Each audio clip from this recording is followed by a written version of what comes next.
حدیث کی راضی نبی کریم صلی اللہ علیہ وسلم فرمائی من احب للہ وابغض للہ واعطى للہ ومنع للہ فقد استکمل الایمان. په دې روایت کې نبی علیه الصلاة والسلام موږ ته د ایمان د کاملېدو یو بهترینه طریقه راښودلې چې ستا ایمان هلته کامله کېدلی سي، ستا ایمان هلته کامله کېدلی سي چې ته هر څه د خدای دپاره کوې. که د یو چا سره ښه کوې، احسان کوې، یو شی ورکوې د الله دپاره، سبا احسان نه پر اچوې.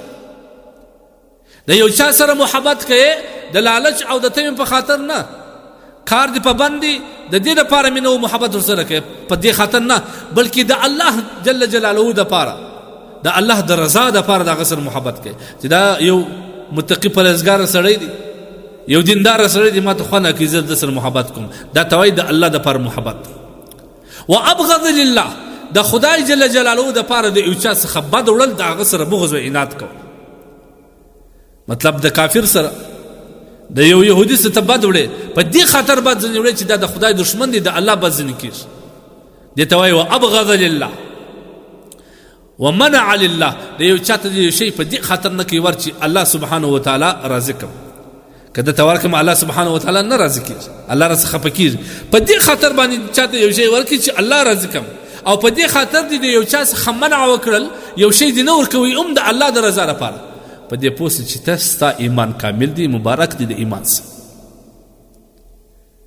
او واقعات کې راځي د نبی کریم صلی الله علیه وسلم اکا حضرت عباس رضی الله عنه کور د مسجد نبوي سره په حدود کې نږدې و. نو د حضرت عباس رضی الله تعالی عنه د کور ناوه چې موږ تاسو په ناله ورته وایي چې د بام اوبه په راځي، دا د مسجد نبوي په خوا وه. د باران اوبه چې به راتویدې د مسجد نبوي په احاطه کې تویدلې، مسجد نبوي ته داخلېدی. حضرت عمر رضی الله عنه چې داسې ورته وکتل، دا کار هم د خدای دپاره وکړي چې دا مسجد نبوي ته د باران اوبه راځي، ولاړې هغه ناوه یې وکښل، ویې غورځول په ډېر قهر باندې چې دا د الله کور دی. مطلب دا عمل هم د خدای دپاره و، د ځان دپاره نه و، چې دا د الله کور دی، د الله کور لپاره داسې مناسب نه. دا ناوه یې وکښل، هلته یې وغورځول. حضرت عباس رضی الله تعالی عنه رالی وایي زما ناوه دې ولې غورځولې؟ هغه ورته ویل تا ناوه داسې ځای لګولې ده چې هغه چې کله باران وسي اوبه مسجد نبوي په احاطه کې تویېږي، دا لا هم ته وایي چې ناوه دې څنګه لګولې؟ حضرت عباس رضی الله تعالی عنه ته فرمایي چې دغه ناوه ما د رسول الله صلی الله علیه وسلم په اجازه لګولې. حضرت عمر رضی الله عنه چابک راوغورځېدی، ول الله راځه. هغه ځای ته ودرېدی، داسې په رکوع ورته ودرېدی، ول راسه زما پر اوږو وخېږه، هغه ناوه بېرته ورغله. حضرت عباس رضی الله تعالی عنه فرمایي چې نه نه داسې نشي کېدلی، زه یو څوک راولم په هغه یې لګوم. دول یا کوم چا چې د نبي علیه الصلاة والسلام په اجازه لګول سوی ناوه کښلې وي، د هغه په اوږو د هغه په ملا به بېرته لګېږي. حضرت عمر رضی الله عنه داسې چوغی سو، د رکوع په شان باندې سو. حضرت عباس وختې هغه ناوه یې پر هغه ځای باندې ولګول. در ډېره حده پورې په د مسجد نبوي کې اوس هم هغه علامې سته، کېدای سي بعضې حاجیان یې لیدلي. دا څه شوه؟ د حضرت عمر رضی الله عنه هغه ناوه کښل هم د الله د رضا دپاره، او بېرته لګول، پر ځان باندې زحمت تېرېدل، پر رکوع په شان باندې درېدل، او بیا حضرت عباس رضی الله عنه د ده پر اوږو باندې درېدل او خېژول، دا هم د خدای دپاره.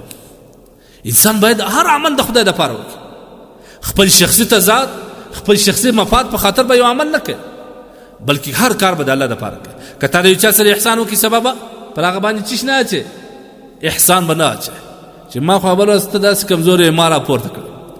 دې ته من وایي، ولا تبطلوا صدقه بالمن والاذى. الله سبحانه وتعالی وایي خپل صدقات او خیرات په احسان او په تکلیف باندې مه باطلوئ، چې یو وار یې ورکړې بیا احسان ورباندې اچوئ، دا مه باطلوئ.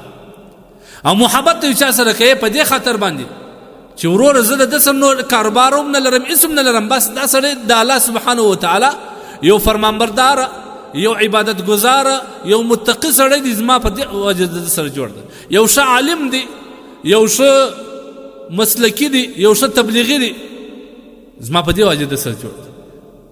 نو پر دې محبت به تا ته الله سبحانه وتعالی اجر درکوي، او دا ستا د ایمان د کاملېدو علامه ده. نو وګوره په دې کې موږ ته د ایمان د کاملېدو څلور علامې بیان. من احب لله وابغض لله واعطى لله ومنع لله. که محبت هم د خدای لپاره، که بد وړل هم د خدای لپاره، او که یو چاته یو شی ورکوي هم د خدای لپاره، او که منع کوي هم د خدای لپاره. د خپل شخصي مفاد په خاطر او د خپل شخصي غرض په خاطر باندې د یو چا سره محبت و تعلق ساتل دا ثواب نه دی، دا ایمان نه دی. بلکې بغیر د مفاده به د یو چا سره دوستي کوي، بغیر د مفاده به د یو چا سره بد وړي، او بغیر د مفاده به یو چاته ورکوي او د یو چا سره به منع کوي. بس که دغه شی په تا کې اوس دا ایمان کامل دی، که نه د خپل د ایمان چاره دی.